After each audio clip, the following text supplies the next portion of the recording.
Hoy vamos a hablar un poco de este 24 de marzo con algo muy contundente, con historias. Tenemos 3 historias que lo que tienen las historias es que ya no es una poesía escrita de algo, de un sentimiento, sino que son historias. 3 personas atravesadas por esto, si bien todos lo estamos. Hace un tiempo vi la última peli de Almodóvar, que se llama Madres Paralelas. Durante la peli hay un montón de momentos en los que se habla de la memoria y del derecho a la identidad. Cuando la vi me molestó una cosa, que me pareció muy didáctica. No necesito una escena en la que Penélope Cruz levante el dedo como una maestra enojada y me explique los horrores de una dictadura, ya lo conozco, ni lo valioso de identidad, ni que me diga que no hay que perder la memoria de manera tan explícita. Yo ya sé todo eso y prefiero las ficciones que me dejan sacar mis propias conclusiones en vez de gritármelas en la cara como si yo no entendiera. Pero después lo hablé con un conocido mío español y le dije lo que me había pasado con la peli y me escuchó y me dijo algo que me dejó pensando, que la peli no estaba hecha para el público argentino, que Almodóvar la hizo para los españoles y que en España no es como acá. El tema no se habla, no forma parte del debate público, gran parte del país eligió el olvido como una especie de tratado de paz. Que el tema es muy complejo, que ya está en el pasado, que para qué remover algo tan doloroso, distintos motivos, pero la misma resolución, las víctimas de la Guerra Civil Española son tabú. Por eso mi opinión sobre si Madres Paralelas es demasiado pedagógica no vale nada. Porque yo vivo en un país en el que sí se habla del golpe de Estado, sí se habla de la dictadura, sí se habla de los asesinados, sí se habla de los desaparecidos y de los torturados y de los centros clandestinos de detención y de los vuelos de la muerte. Y aunque todavía no sepamos dónde están muchos de ellos, sus nombres y sus caras no son ningún tabú. Los vemos todos los 24 de marzo, en las pancartas que desfilan por Avenida de Mayo, los vemos en las baldosas de la ciudad, en los lugares donde vivieron, vemos sus nombres en el Parque de la Memoria, conocemos a sus madres, a sus abuelas, a las abuelas de sus hijos huérfanos nacidos en cautiverio. Y quizás eso es lo que me pasó con la película. Como acá hablamos tanto del tema, que me lo explicaran en una película extranjera no solo me molestó como espectador, sino que me dio un poco de paja, me aburrió. Y después de hablar con mi conocido español me di cuenta de lo equivocado que estaba, de que no me puede dar paja o aburrirme algo que está pensado para prender la mecha de la memoria en un lugar en el que la memoria está dormida. Acá hablamos tanto del tema que nos acostumbramos, pasó a formar parte de nuestra cultura general, de nuestra cotidianeidad. El que no sabe lo que pasó en los 70 en Argentina es porque deliberadamente no quiere saber, no porque haya un aparato inconsciente de comunicación colectiva trabajando para el silencio y el olvido. Podrás tener distintas lecturas de lo que pasó, pero los hechos los conoces. Y tanto hablamos, tan cotidiano es el tema que a veces puede pasar que me dé paja volver ahí, que me aburra, que lo sienta trillado, remanido, otra vez hablando de lo mismo. Otra vez hablando de lo mismo, bueno, gracias a todo lo que me generó la película de Almodóvar, lo bueno y lo malo, ahora tengo una herramienta más para afirmar que sí, que otra vez hablando de lo mismo. Y con orgullo, porque la memoria no es una luz que dejas prendida y queda prendida para siempre. Es más parecido a un motor que cada tanto le tenés que echar nafta para que siga andando. Y si lo dejas quieto, si por paja o por aburrimiento o por darlo por sentado pensás que va a andar para siempre, va a llegar el día en el que necesitas hacerlo andar y va a estar tan oxidado que no vas a poder distinguir las partes. Eso es lo que hacemos hoy en este otra vez hablando de lo mismo. Es esa nafta que mantiene prendido el motor de la memoria porque es nuestra responsabilidad que siempre haya nafta a mano y es nuestra responsabilidad que el motor no se apague. Bueno, voy a arrancar con Leo. Mi nombre es Leonardo Fossati. Nací con este nombre, pero recién conocí mi verdadera identidad y conocí mi nombre, mi apellido y a mi familia a los 28 años, gracias a las abuelas de Plaza de Mayo. En el año 2004 me acerqué con dudas sobre mi identidad a la filial de Abuelas de Plaza de Mayo en la ciudad de La Plata. ¿Por qué tenías dudas? Desde muy chico tuve dudas sobre mi identidad que se expresaban de diferente manera. Luego, de grande, con años de terapia, me fui dando cuenta de que esos juegos en la infancia tenían origen en una duda. Juegos que estaban expresados, por ejemplo, cuando uno es chiquitito, 6, 7 años y te mandan a bañar. Y yo pasaba un buen tiempo mirándome al espejo, imaginando que detrás del espejo estaba la realidad, que lo que el espejo reflejaba era una especie de ficción. Cabe aclarar que a principios de los años 80 no existían los reality shows, no existía internet, nada. Y a partir de esto que te cuento, esas dudas siempre me acompañaron en el colegio primario.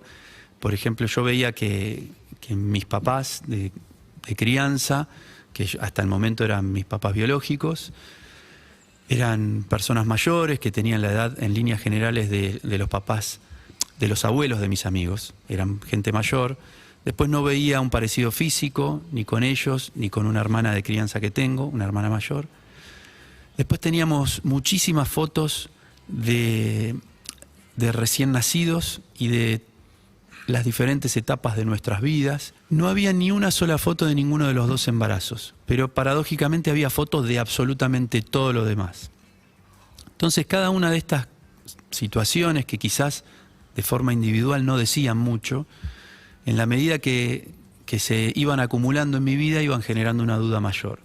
En algún momento hice la pregunta y tuve una respuesta evasiva, y después tuve una respuesta falsa, que yo era hijo biológico, que había nacido en tal clínica, y con esa idea seguí mi vida. Pero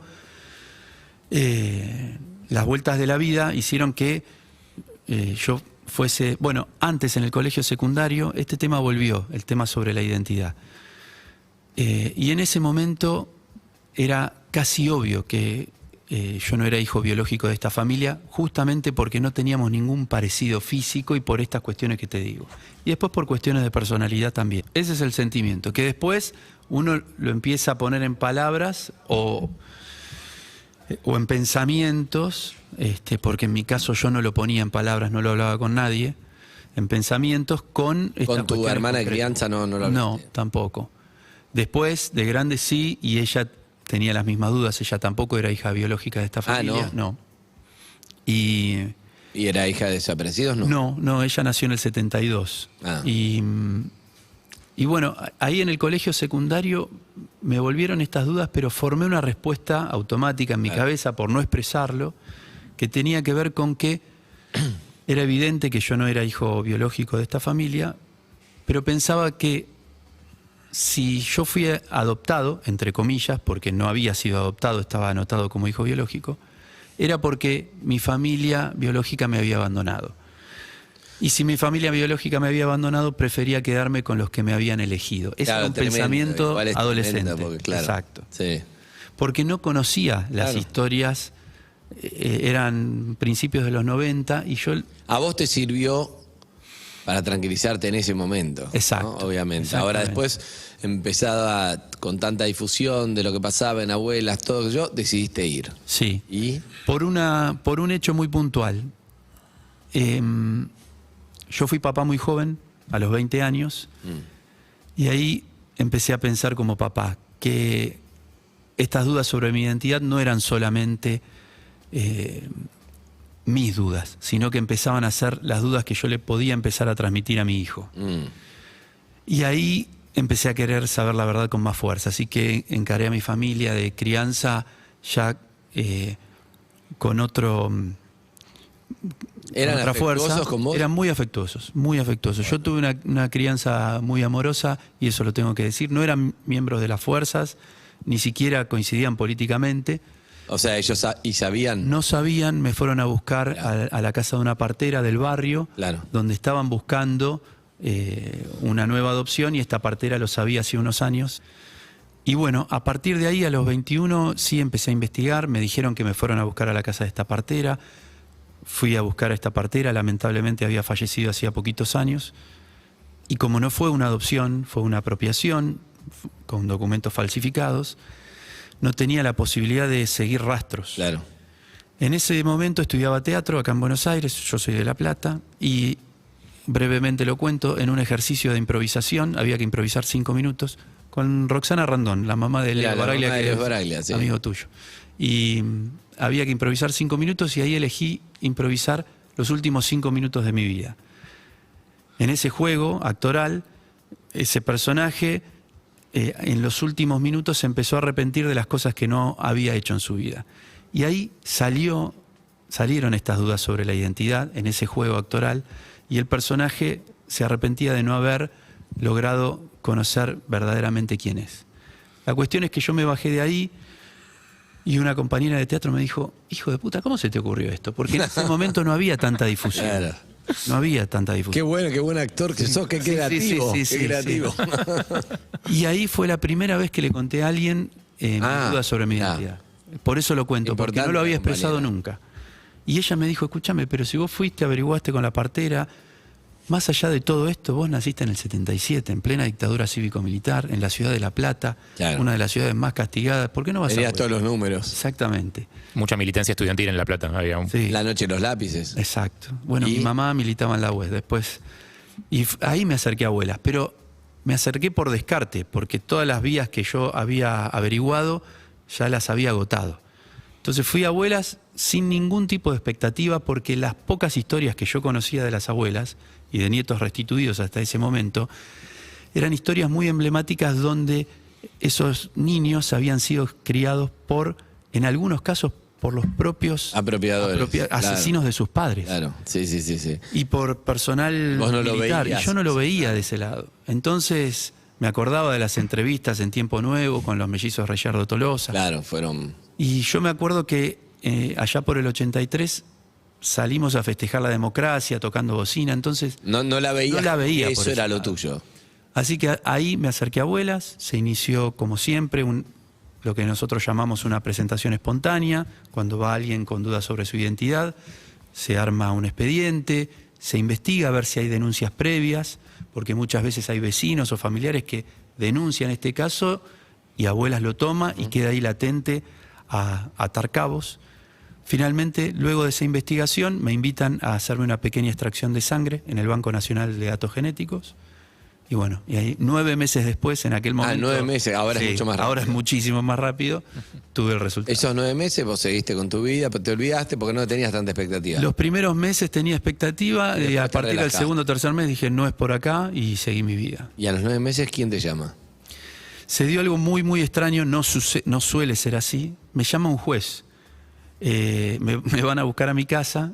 No es actualmente, quiero aclarar que Abuelas tiene un cuidado en el detalle de absolutamente. Sí, claro, pero es verdad que al principio Al iba principio eran otras ganando historias. terreno, Exacto. claro. Me llama un juez, me mandan a buscar a mi casa, un oficial de justicia con una hoja y me dice, mira, por esta causa me tenés que acompañar a presentarte ante el juez. Yo estaba a punto de salir con mi motito a trabajar y como no decía, había un número de expediente, no decía por qué era, en ese momento estaban, te vas a acordar Andy, el tema de las patentes truchas. Y yo esa moto la había comprado hacía 2 No. meses usada.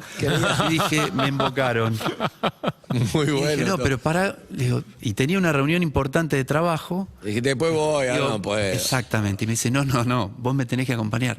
Yo le digo, bueno, mira, la verdad, si no me decís por qué tema es, No voy. no voy. No salgo de casa, vos no podés entrar, todo bien.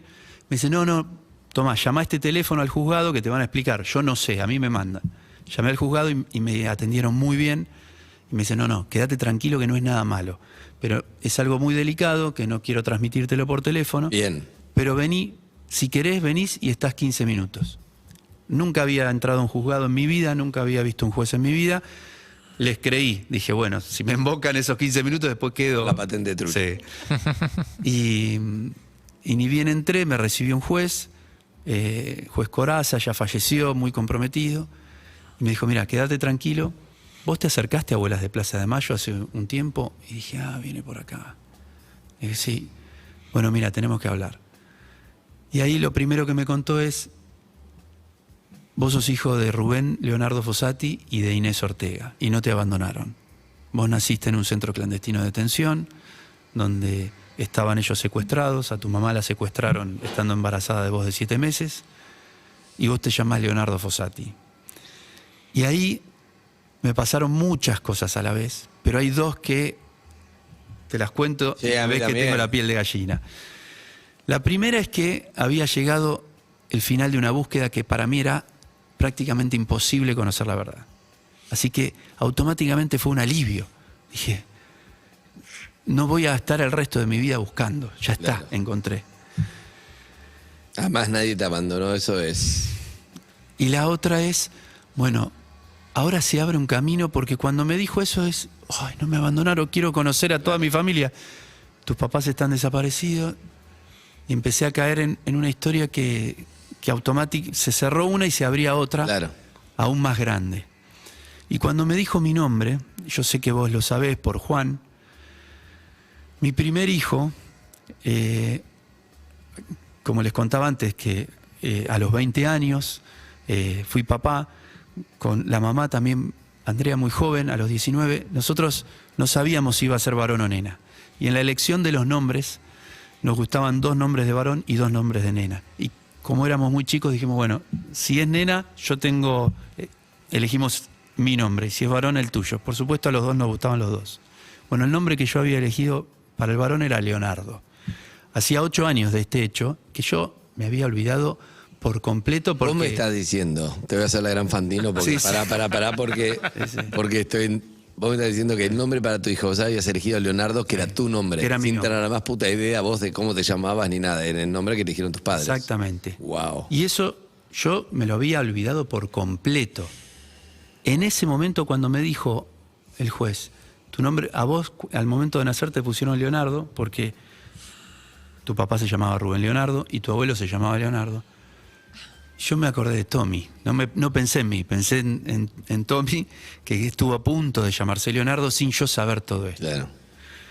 Ahí entendí que esa personalidad que yo tenía durante el embarazo de Tommy, que era bastante pesado porque le cantaba y trataba de tocarle la guitarra, que nunca toqué una sola nota, pero creyendo que le podía transmitir algo, ahí entendí que, dije, si yo creo que, o creía en ese momento, que le podía transmitir algo a mi hijo mientras se estaba gestando, ¿por qué no voy a creer que en mi gestación Porque, mamá claro, no me te transmitió obvio. cosas? ¿Viste? Escuchá, tremenda tu historia. ¿Y te quedaba familia, todos? ¿Te estaban buscando? Me estaban buscando, tengo 2 tías, una tía paterna, otra tía materna, mi tía materna, hermana gemela de mamá, igual. Ah, hermana gemela.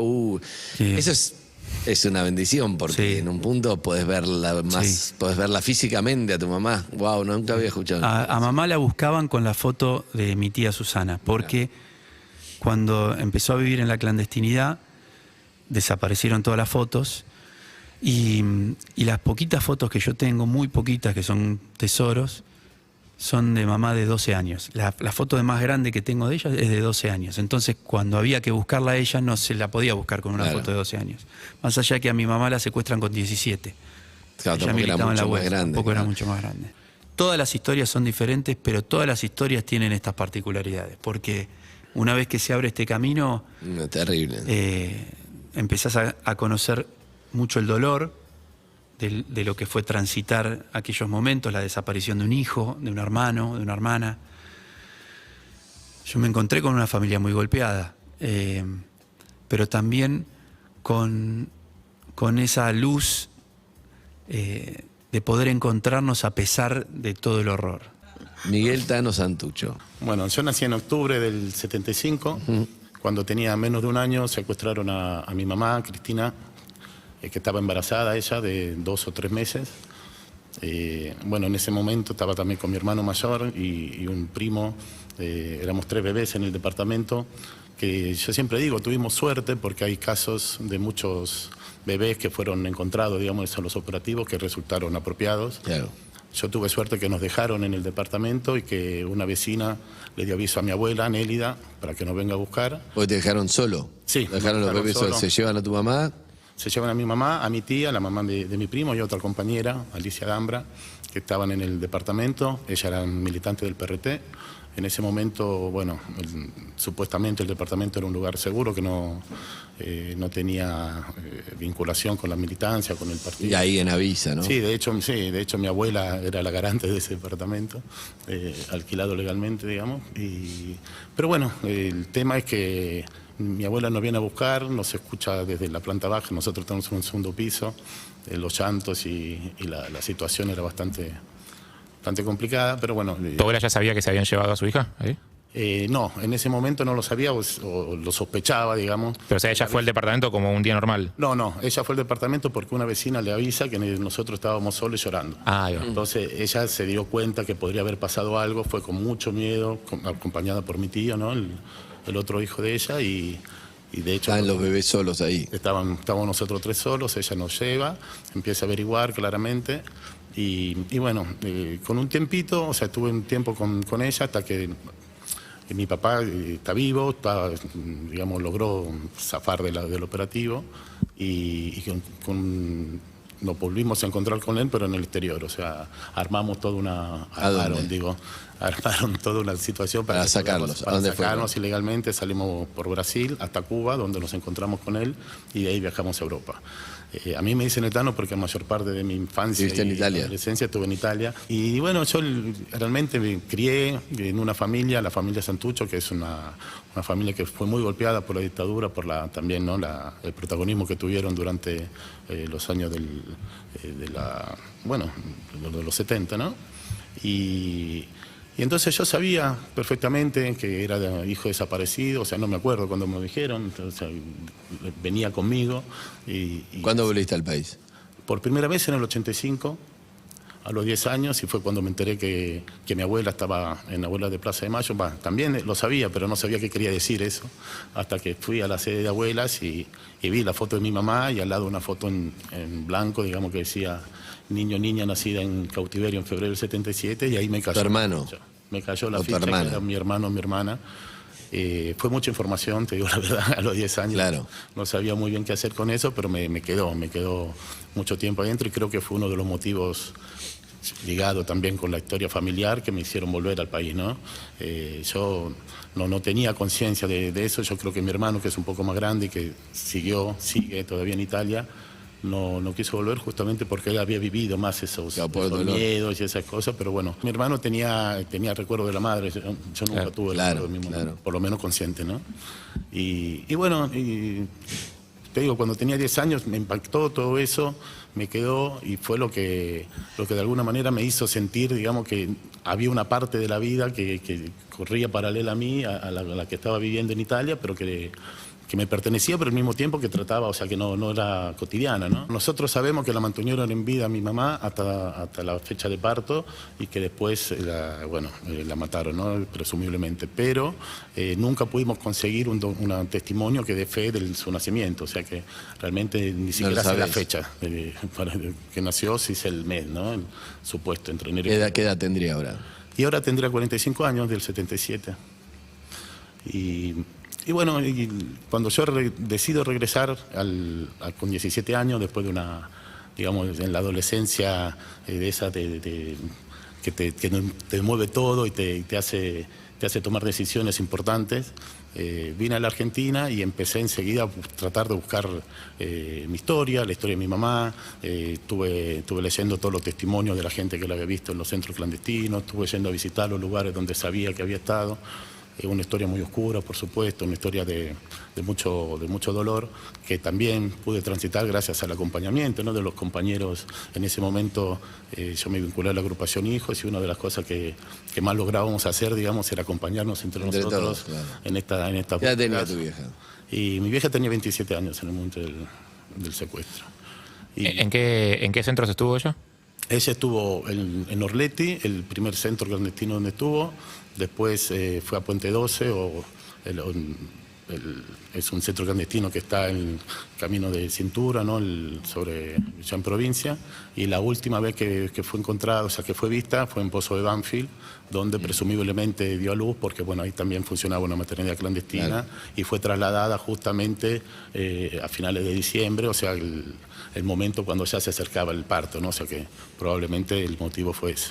Y seguimos buscando entonces a tu hermano o tu hermana, no sabemos el nombre, nada. Seguimos buscando. Yo lo que siempre digo, viste, que por suerte, ¿no?, estaba mi abuela, que siempre protagonizó la búsqueda, y que junto con las otras abuelas nos abrió el camino para que nosotros hoy podamos hacerlo, ¿no? Porque las abuelas realmente desde la nada, desde ni siquiera tener la experiencia de cómo organizarse, lograron establecer la conciencia sobre lo que es el derecho a la identidad. Nos dieron las herramientas tanto científicas como las posibilidades, ¿no?, de materiales como el Banco Nacional de Datos Genéticos, la Comisión Nacional de Identidad, para que eso se encuentre. Y ahora nosotros tenemos, la verdad, que todas las herramientas a disposición, pero la gran responsabilidad de mantenerlas, de sostenerlas y bueno, claramente es una tarea colectiva que no depende solo de nosotros, los familiares que estamos buscando, sino de todos y todas que sostengamos, ¿no? Está bueno, yo me acuerdo que hoy contaba cuando me acerqué a abuelas, cuando empecé este programa 20 años atrás, siempre dábamos el dato de los pibes tenían, o pibas, entre 20 y pico de años, y ahora Tiene, ¿no? Entre 45. 40, 45 años. Sí, probablemente Pero tienen hijos. mucha hijas. gente que nos escucha tiene esa edad, nunca se sabe, ¿viste? Hoy ya, antes era más difícil explicarle a un chico que te implica un montón de cosas, pero a un hombre de 40, 40 y pico, por ahí es más fácil, o una mujer, no digo de hacerse cargo y decir, bueno, dale, sí, soy yo, voy a ver qué onda. Enfrentar eso, que no es fácil, ¿no? De afuera, es facilísimo afuera decir, anda, enfrentalo, qué sé yo, sabes que hay un mundo, pero bueno, ojalá que... No, y no a todos les pega igual. Yo cuando recién Leo hablaba de la puerta que se abrió, que tenía una historia mucho más grande atrás, pensaba también había una decisión tuya de querer atravesar esa puerta. Hay un montón de gente que abre esa puerta, ve lo que hay del otro lado y decide cerrarla. También y dice, no, ok, yo me quedo de este lado. Ya está, ya sé, digo, y listo, no estoy para seguir. Sí, es una Dale, opción esa. Lo que sí hay detrás de esa puerta es una familia entera que te está como el Tano. Te podés encontrar con el Tano del otro lado de esa puerta y qué lindo encontrarte con un hermano ahí. Claro. Sí, en mi caso o también con un con papá. Con un hermano que te está buscando. Con un además. hermano que te está buscando. Imagínate. Digo, está bien lo que decís vos, Harry, porque después nadie te obliga absolutamente a nada, es la vida misma. Claro. En tu vida nadie te obligó a tener los primos, los hermanos, la Claro. familia que tenés. Después vos vas eligiendo el vínculo, pero sí está esa posibilidad de no criarte, no seguir en la mentira. Sí. Y sobre todo en esto que dice Andy, a mí me pasó. No solamente yo restituí mi identidad, Tommy tenía 8 años, él también restituyó su identidad. Claro. Y yo tenía esa responsabilidad de decir, esto que yo vengo pensando y sintiendo hace tantos años, se lo voy a dejar a él, a transmitir a él. Viviana Reibaldi, decíamos, ¿no? Ya hablamos con Leo Fossati, contamos el Tano, contó su historia. Bueno, para empezar a poner en contexto, yo soy hija de un oficial del ejército, un oficial de inteligencia del ejército que se retiró del 601 como mayor en 1970 y volvió como personal civil de inteligencia en 1971 hasta 1986. Él se definió ante mi hijo mayor como que él había sido espía. Claro. Por los legajos, sé que en el 63 ya había viajado a la Escuela de las Américas. Uy, la Escuela de las Américas, la que estaba en Panamá. Panamá. Ahora hay un hotel donde básicamente era una escuela para aprender a ser dictador, militar, aprender a torturar, a todo eso. Que, Combate bueno, contra la insurgencia y métodos contraterroristas. exacto, algo que bancaba Estados Unidos, ¿no? Y Exacto, en su legajo figuran los meses que estuvo en Panamá y los meses que estuvo en Estados Unidos, Mirá. siendo él un oficial muy joven. Bueno, yo nací en dictadura, en la dictadura de Aramburu, y mi papá ya tenía vocación en ese sentido por las dictaduras, porque estaba en casa de gobierno, en la casa militar de casa de gobierno cuando el dictador Aramburu estaba en el poder.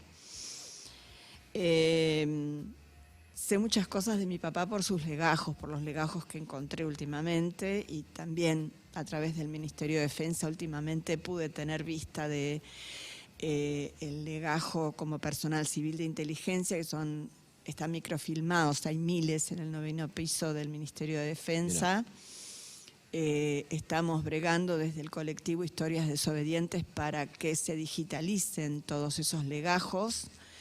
para que todos tengan accesos también. Para que todos tengamos acceso, no solamente la ciudadanía en general, sino los familiares de genocidas, porque tenemos derecho a la verdad, y además son prueba en juicio esos legajos. ¿Y en qué momento te diste cuenta, hija, de quién eras?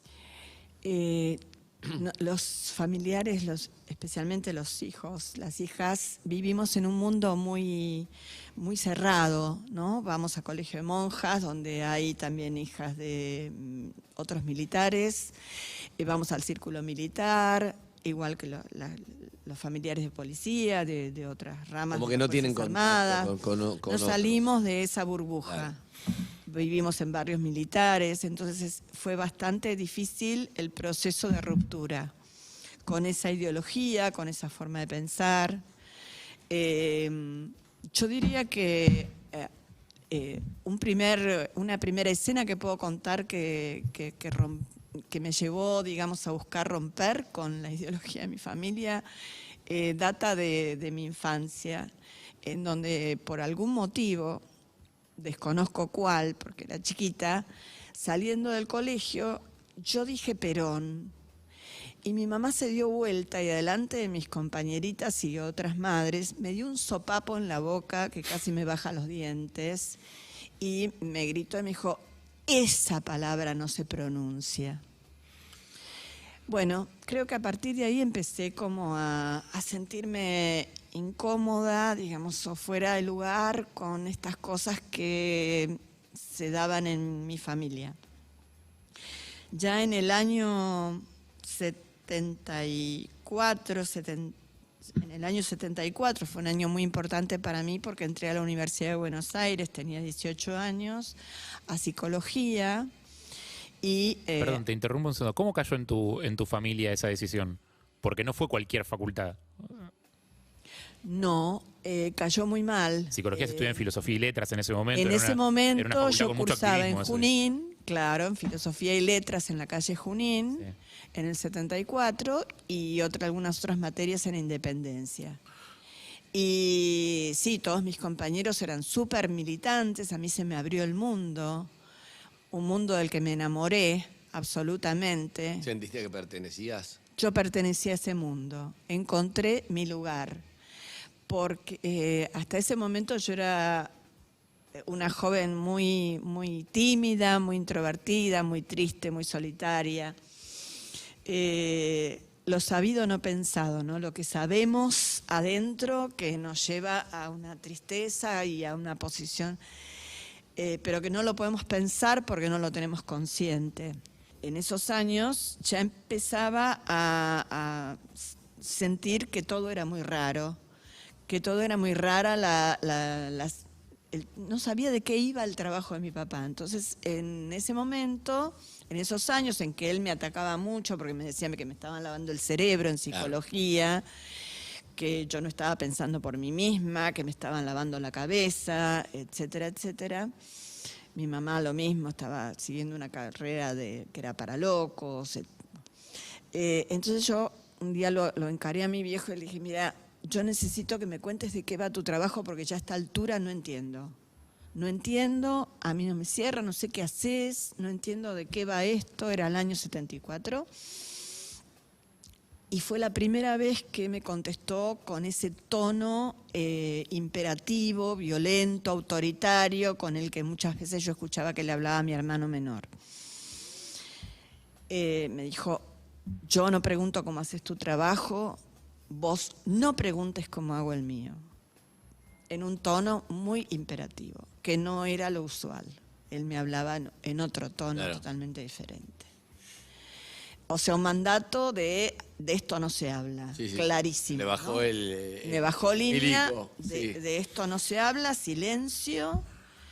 El segundo momento fue en el 77, cuando yo tuve una compañera de trabajo que habían secuestrado a su marido de su casa, un médico del Sanatorio Güemes, Rubén Salinas. Yo me relacioné afectivamente con esta mujer que para mí era grande, porque yo tenía 21 años y ella tenía 35, pero en realidad era una piba, con 3 chicos. Y le dije, mira, mi papá es militar, yo le voy a preguntar, no puede ser, ¿cómo no va a aparecer tu marido? Claro.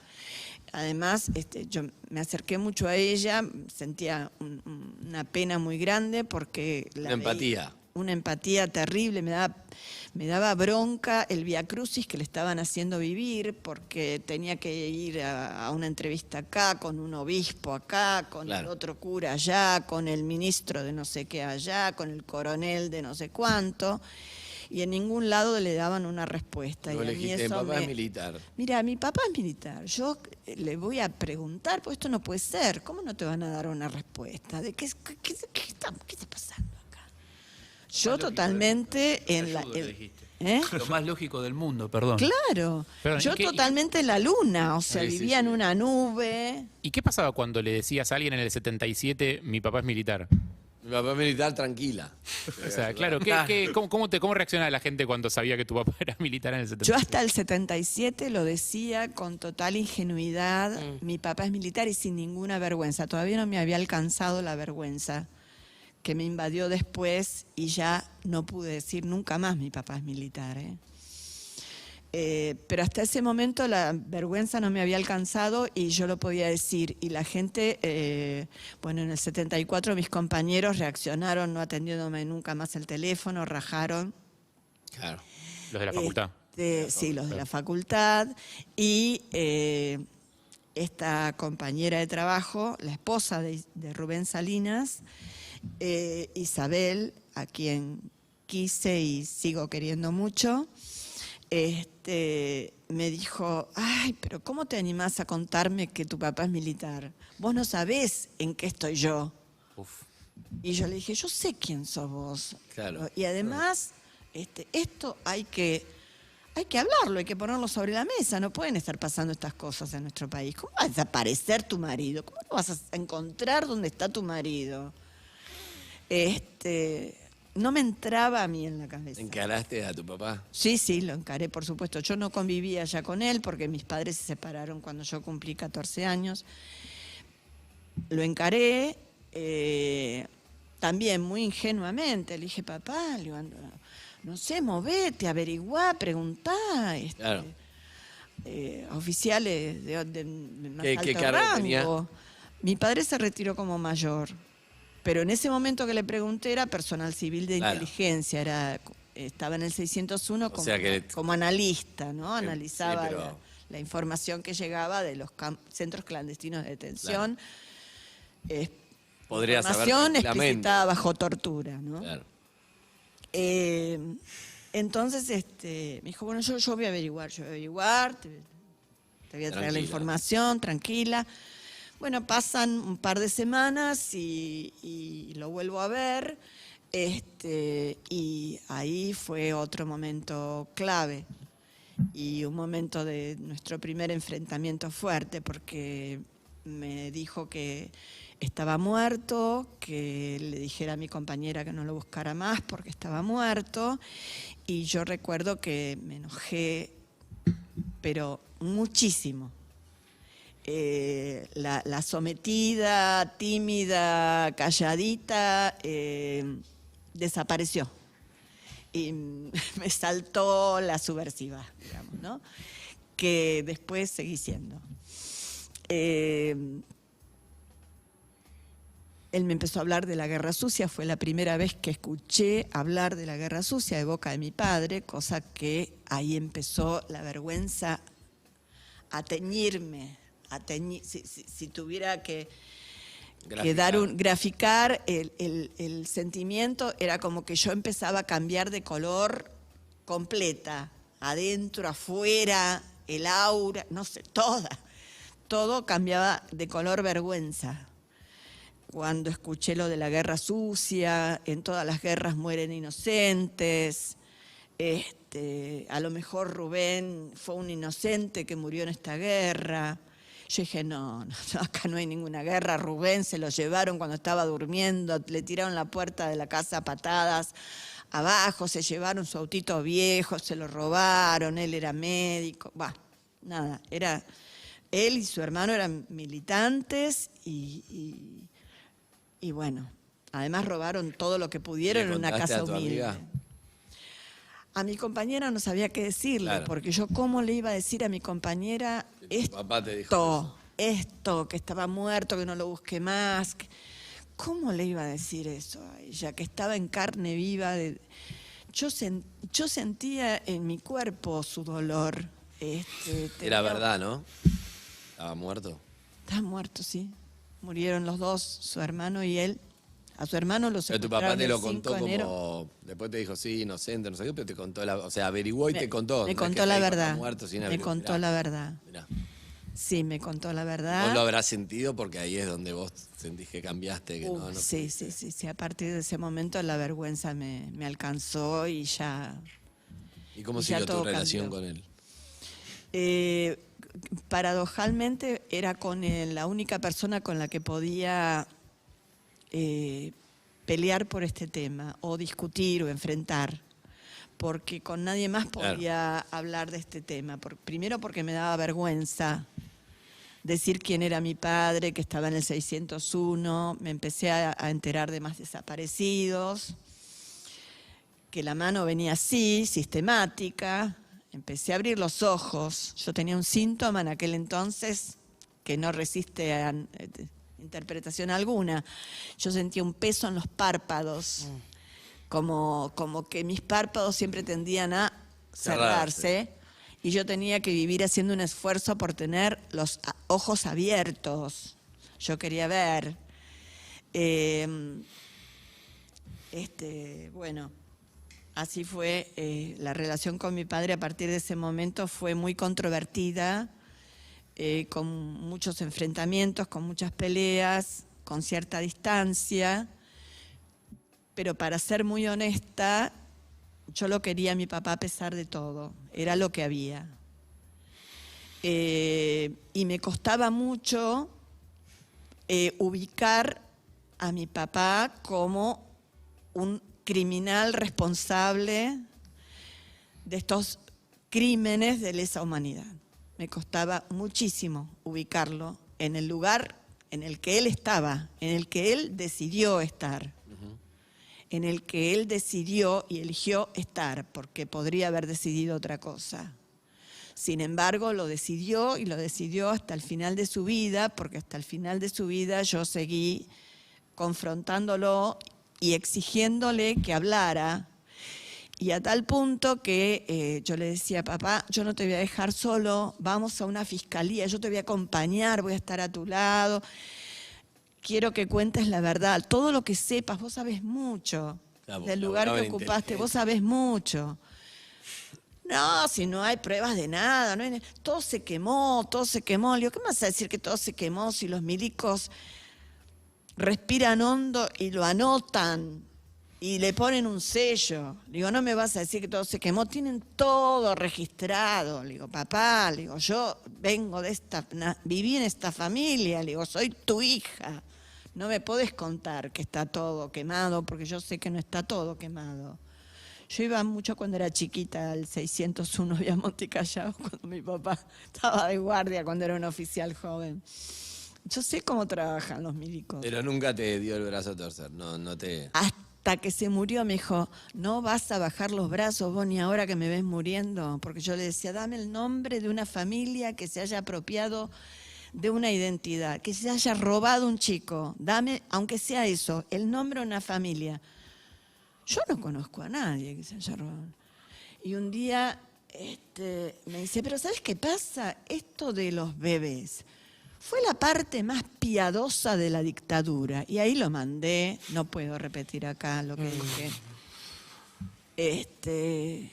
Fue muy terrible esa frase, como fue muy terrible cuando me enteré por su boca que se dedicaba a cazar subversivos. Claro, como ¿Con esa expresión? Con esa expresión. O sea, no me lo dijo a mí, se lo dijo a una pareja de conocidos con los que nos habíamos encontrado en el hospital. Ah, delante tuyo lo dijo. Adelante mío lo dijo. ¿Vos qué estás haciendo? Papá, Julio, ¿vos qué estás haciendo, Julio? Y él dijo, me dedico a cazar subversivos. Exactamente. ¿Qué edad tenías vos ahí más o menos? Y yo tendría 20, 21 años. Estamos hablando con Viviana Reibaldi, Poco ¿no? más. La hija de Julio Reibaldi, que está contando un poco. Está bueno tener una mesa con todas las versiones, ¿no? También se entiende que era tu papá y el cariño que vos le podés tener a pesar de eso, creo que se entiende. ¿Cómo lo viven ustedes? ¿Qué pasa con estos relatos? Personalmente, cuando me empecé a enterar de estos relatos,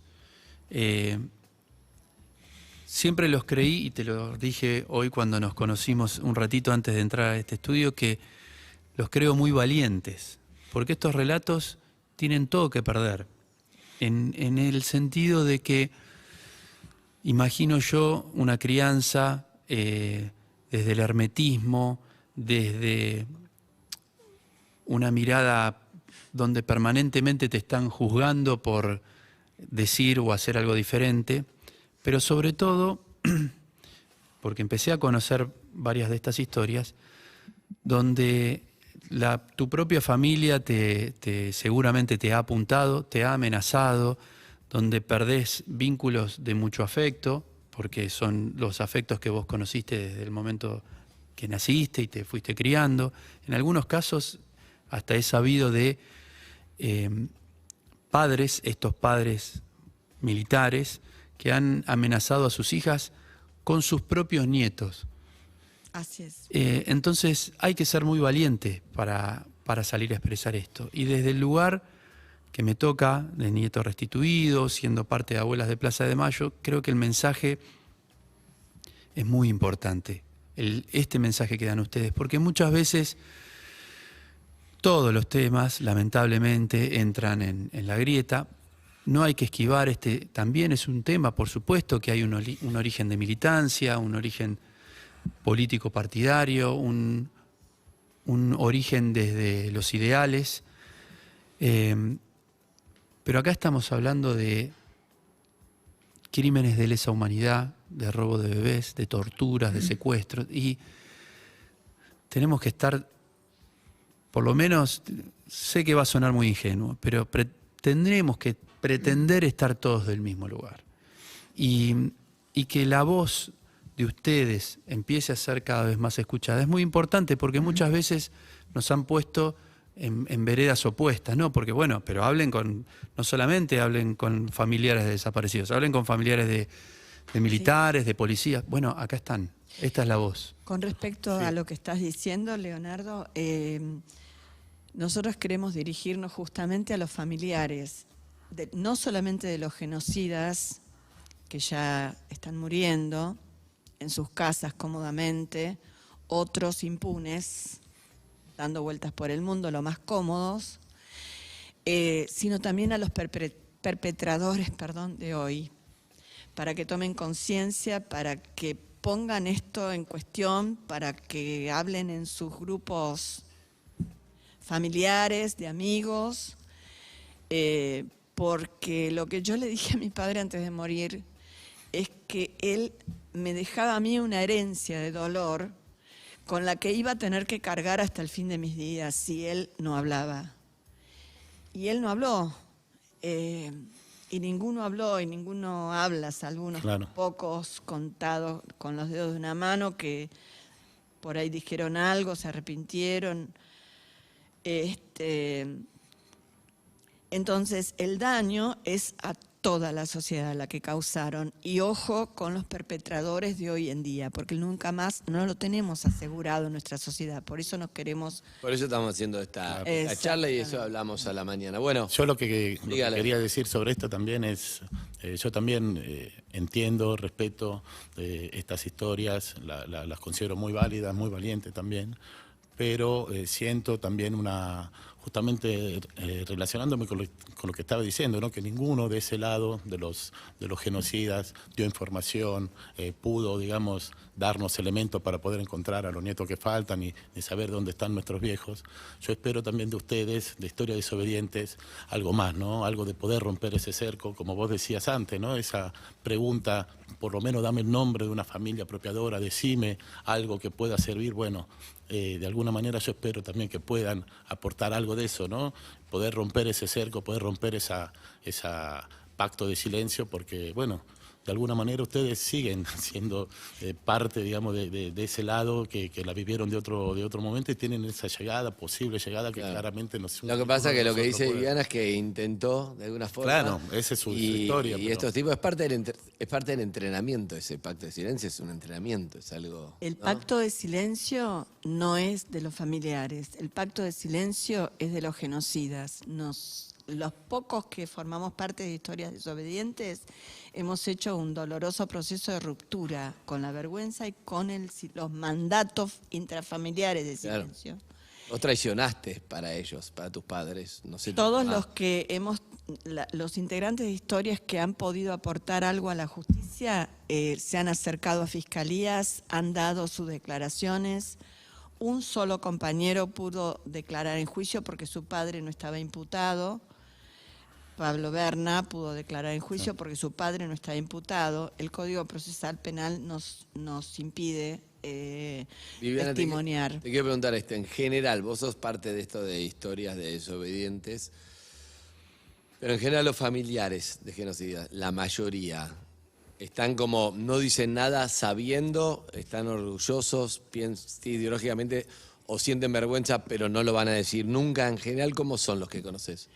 Somos un puñado dentro de los miles y miles y miles de hijos, hijas, nietos, nietas de genocidas. Somos un puñado excepcional. Pero ¿y los en la demás cómo Argentina. son?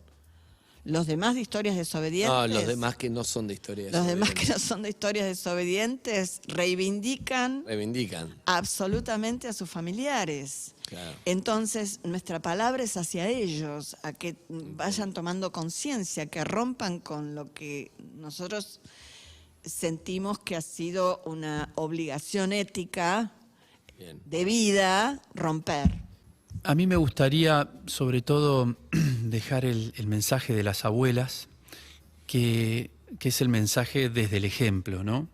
En las peores circunstancias que te puede tocar en la vida, que es la pérdida de un hijo o de una hija, no solamente la pérdida, sino la desaparición, con todo lo que significa simbólicamente, no saber dónde está, si está vivo, si está muerto, si tiene frío, si está comiendo, si tiene hambre o no. En las peores circunstancias y en el medio de la más feroz dictadura cívico-militar en Argentina, las abuelas y las madres salieron a buscar y salieron a la calle.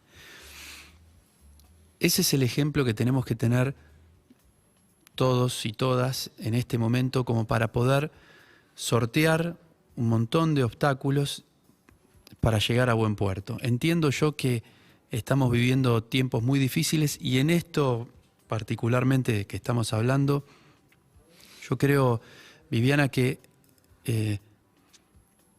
es importantísimo sumar voces, porque gracias a diferentes políticas de Estado, desde hace un tiempo a la fecha, hemos tenido la posibilidad de estar en un programa de radio masivo, contando nuestras historias, contando las historias de las abuelas, pero hay que sumar voces porque yo lo que veo en la sociedad me pasa.